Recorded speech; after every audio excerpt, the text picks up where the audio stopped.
네, 안녕하세요. 점프 투 스프링 부트 3회차 내용입니다. 자, 3회차 내용은 2.5절과 2.6절을 진행을 하고요. 이제 그 앞에서 엔티티 클래스를 이제 정의를 했고 테이블이 만들어진 것까지 확인을 했고, 자, 이제는 그 테이블에 대해서 이제 뭐 CRUD라고 하죠. 뭐 데이터를 저장도 하고 그다음에 뭐 조회도 하고 그리고 뭐 수정도 하고 삭제하는 그런 기능들을 이제 JUnit이라는 그 자바 테스트 라이브러리를 이용해서 한번 이제 그 기능들을 하나씩 굉장히 여러 가지 형태를 소개하고 있습니다. 그래서 이제 그런 내용들을 한번 살펴보고 마지막에는 이제 패키지를 분류해보는, 네, 그런 내용으로 진행이 됩니다.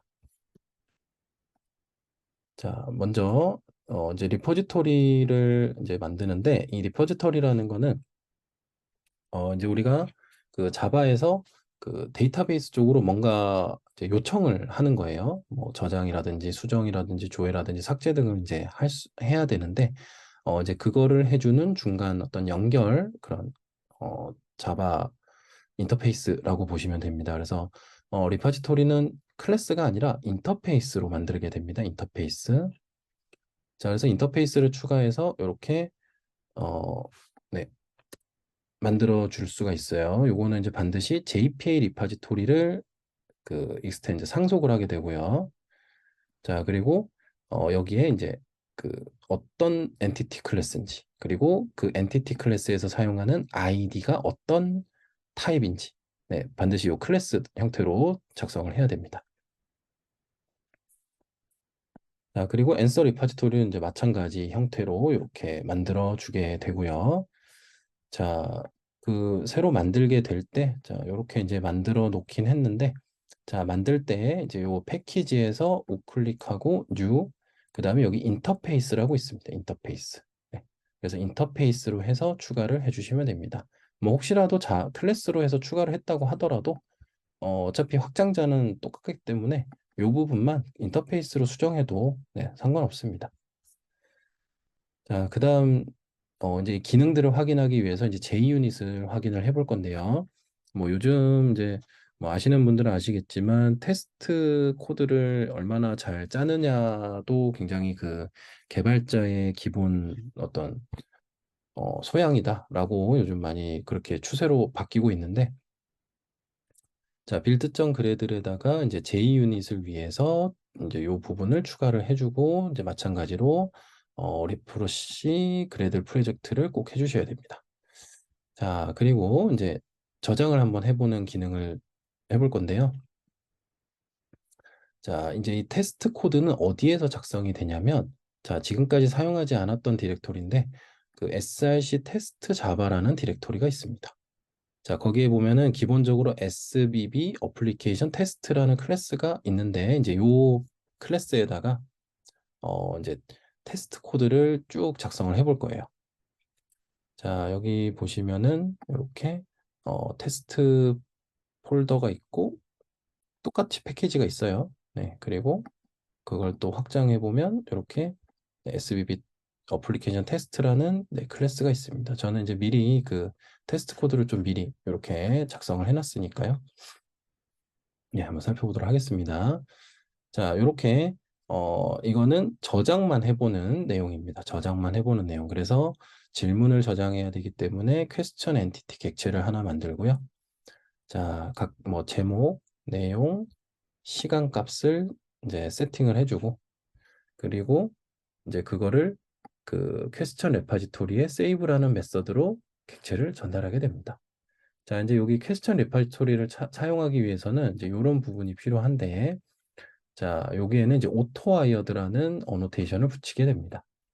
자, 이 오토와이어드라는 거는 스프링의 의존성 주입을 사용하는 방식인데, 뭐 한마디로 말해서는 스프링이 만든 객체를 이제 사용한다라는 거예요. 그래서 그 스프링을 할 때는 우리가 흔히 자바에서 사용하는 뭐 뉴 연산자를 이용해서 객체를 만드는 방식을 많이 쓰지 않습니다. 그러니까 이런 부분에서는 이렇게 뉴라는 걸 쓰긴 하는데, 이제 우리가 만드는 컨트롤러 클래스, 뭐 서비스 클래스, 레파지토리 인터페이스 이런 것들에 대한 객체를 사용할 때는 뭐 그거를 이제 뉴를 이용해서 객체를 만든다는 것이 아니라 이제 각각에다가 뭐 컨트롤러 어노테이션, 서비스 어노테이션 이런 것들을 잘 붙여놓고 난 다음에 이제 걔네들을 주입을 받아서 이제 활용을 하게 됩니다. 그래서 이제 그 부분은 좀 뒤에서 또 한번 얘기가 나오게 될 거고요.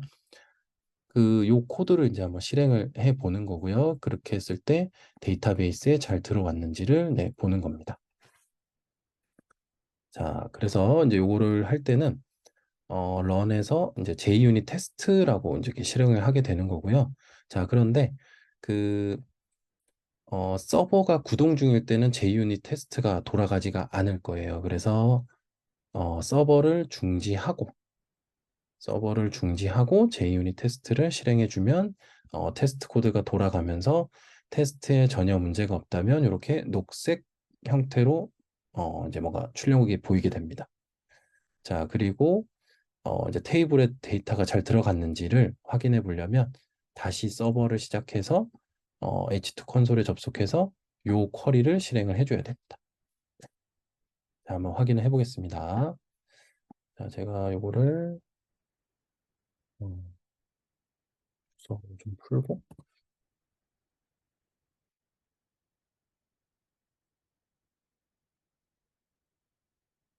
이렇게 작성이 된 상태에서 자, 저는 지금 서버가 이제 꺼져 있는 상태인데요. 자, 서버를 한번 돌려볼게요, 일단.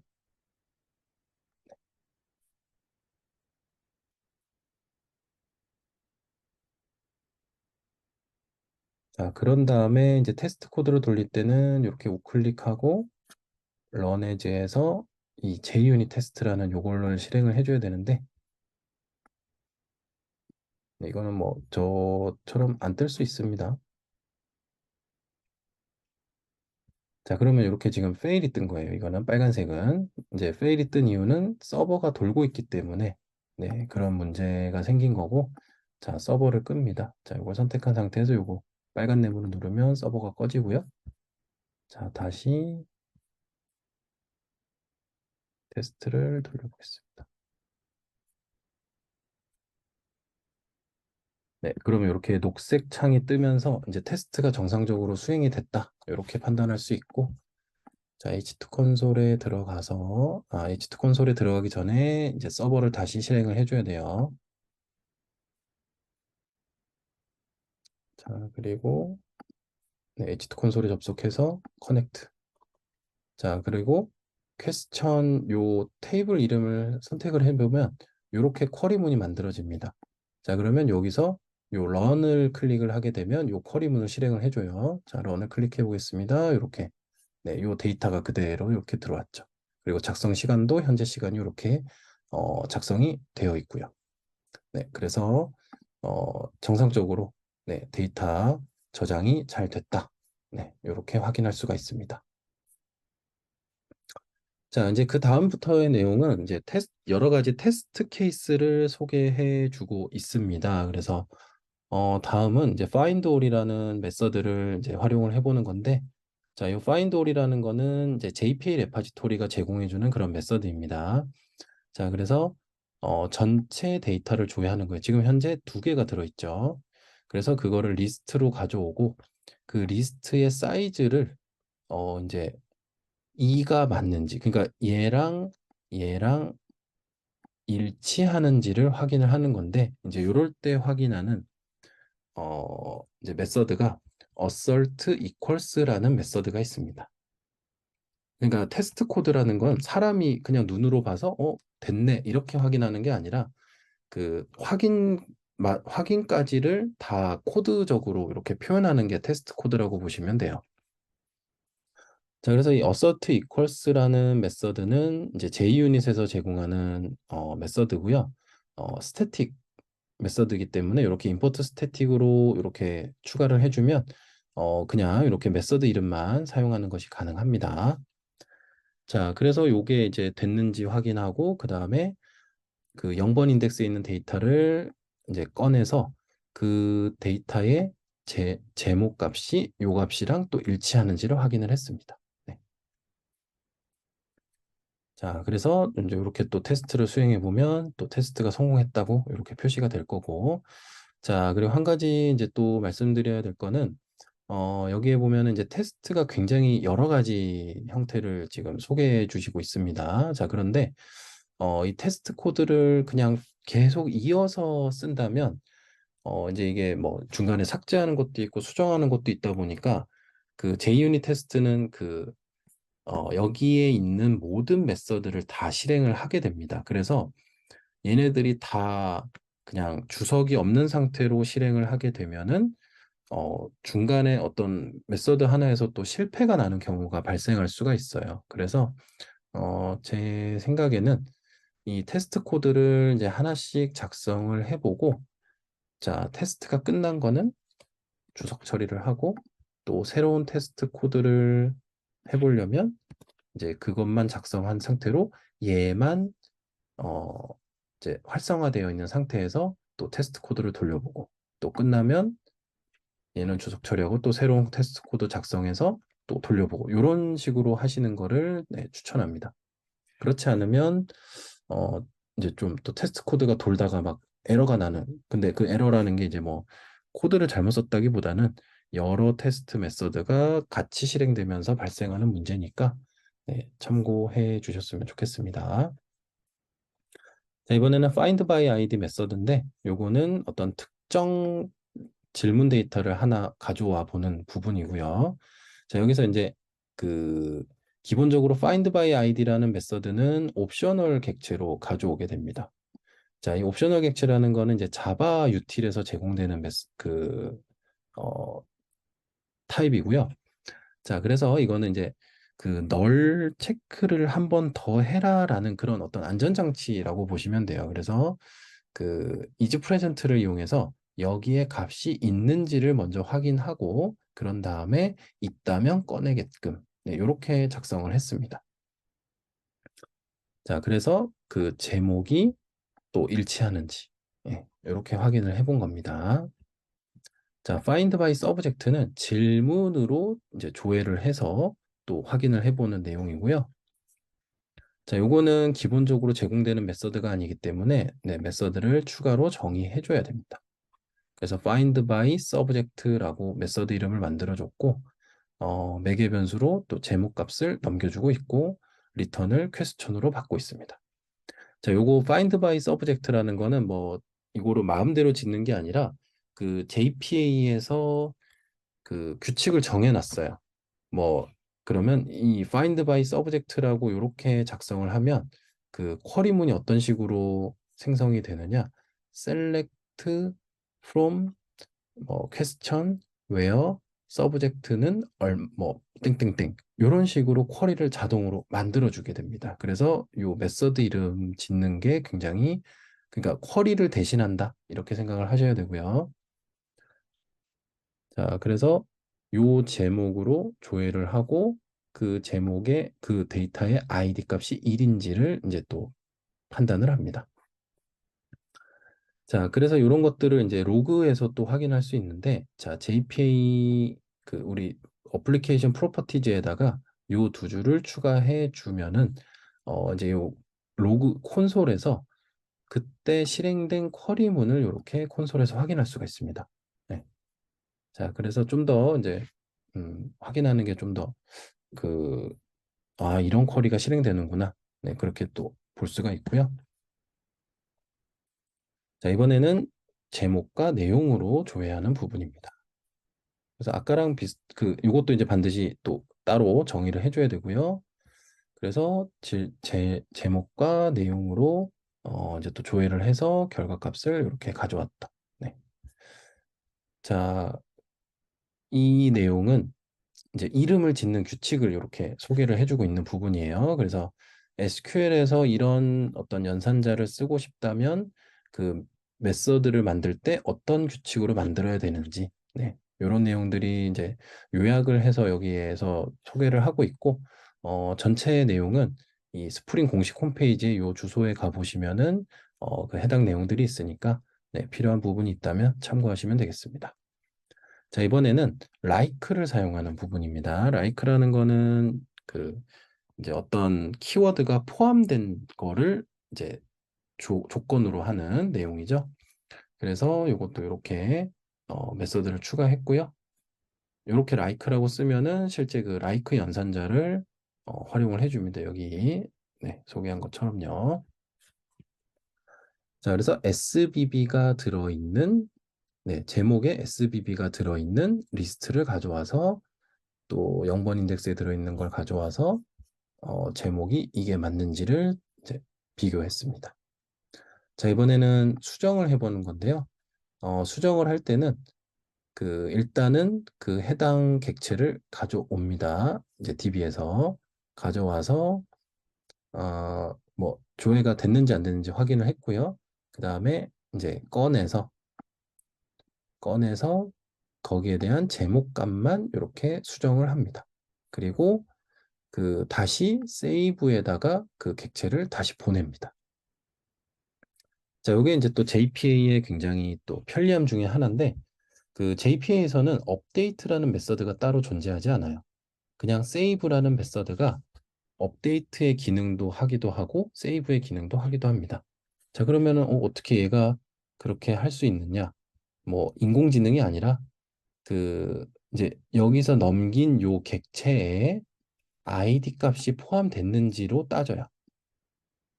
그래서 만약에 여기에 넘겨준 값에 ID가 들어있다면 JPA는 이거는 그 아이디에 있는 걸 뭔가 업데이트하라는 거구나라고 해서 네, 업데이트 쿼리를 이제 데이터베이스로 전달을 해주고 우리가 신규 저장할 때 같은 경우는 아이디 값은 만들어지지 않은 상태인 거죠. 그냥 제목과 뭐 내용 이런 부분만 이제 들어있는데 그럼 아이디가 없는 상태라면 아 새로운 데이터구나. 그래서 JPA는 인서트 쿼리를 수행해 주게 됩니다.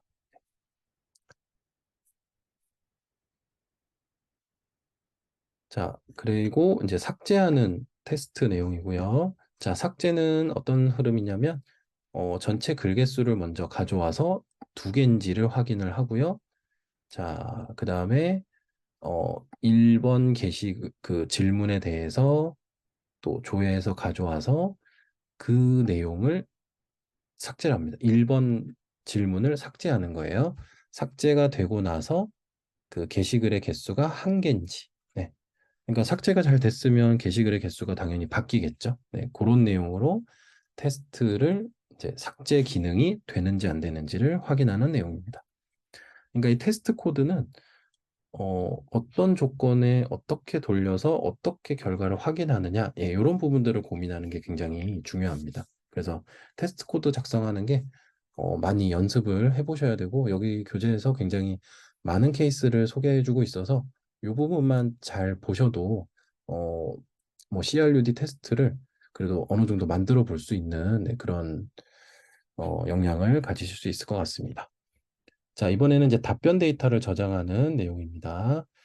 이제 답변은 질문처럼 단독으로 저장되는 것이 아니라 어떤 질문에 대한 답변이냐, 이게 중요하고요. 그래서 먼저 질문을 먼저 가져오는 내용이 먼저 들어가고요.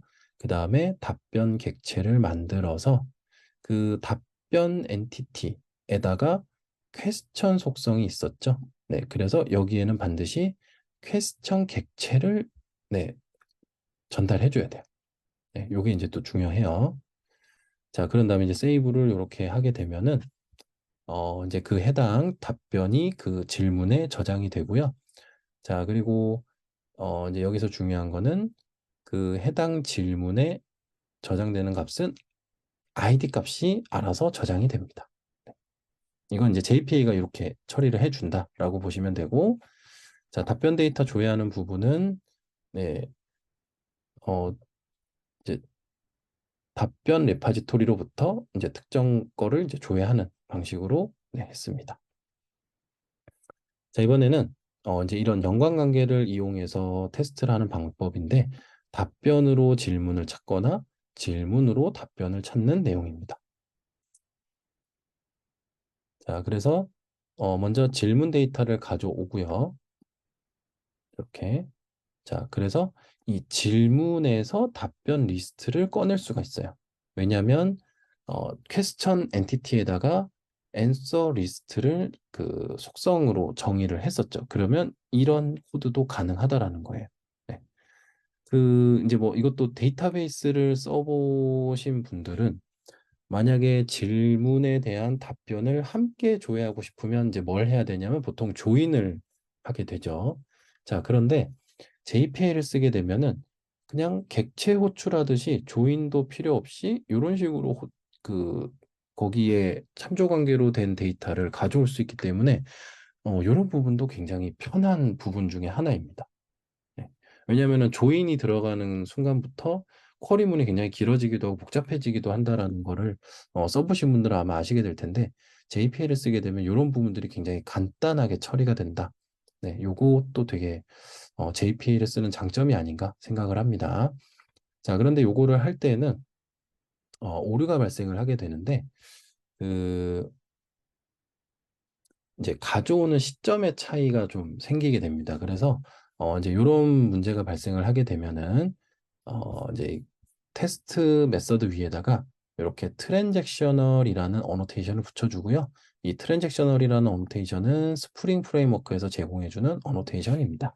그래서 이 트랜잭셔널 어노테이션을 통해서 그 오류 없이 왜냐면은 이게 레파지토리를 이제 먼저 조회를 하고 다시 얘를 이제 호출해야 되는데 이제 그 시점에서 문제가 발생을 하게 됩니다. 여기 교재에서 이제 그런 부분들을 여기서 이제 설명을 해주고 있으니까 한번 읽어보시면 좋을 것 같고요. 네, 그래서 이렇게 이제 테스트 코드를 살펴봤고 그 아까 제가 초반에 얘기했던 것처럼 테스트 코드를 다 써보는 게 굉장히 중요하고 하나씩 돌려보는 게 중요합니다. 그래서 하나하나 돌려보면서 네, 테스트가 잘 돌아가는지 네, 그 부분을 네, 꼭 확인을 해 보시기 바랍니다.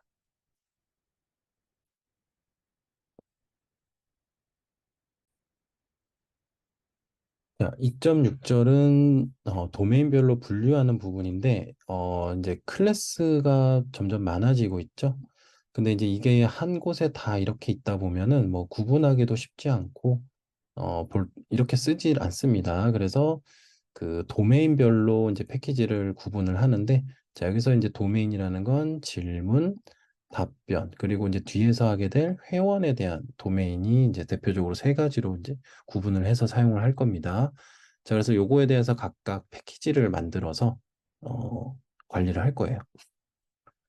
자, 패키지를 만드는 방법은 반드시 여기서 시작을 해야 돼요. 기본 패키지에서 자, 우클릭, 뉴 패키지. 자, 그리고 패키지를 만들 때 조심할 부분은 이거를 지우는 경우들이 있는데 지우는 게 아니라 여기에 점을 찍고 추가로 뭐 answer라면 answer 이렇게 이름을 정해주는 거예요. 네. 그래야만 얘네들 소속에 있는 answer라는 패키지가 만들어지게 됩니다. 자, 뭐 예를 들어서 만약에 이걸 지우고 이렇게 썼다. 그러면 얘랑은 전혀 소속이 아닌 그냥 별도의 패키지가 이렇게 만들어지는 겁니다. 이렇게 되면은 나중에 이제 앤서 패키지에 있는 클래스들을 전혀 쓸 수가 없는 거예요.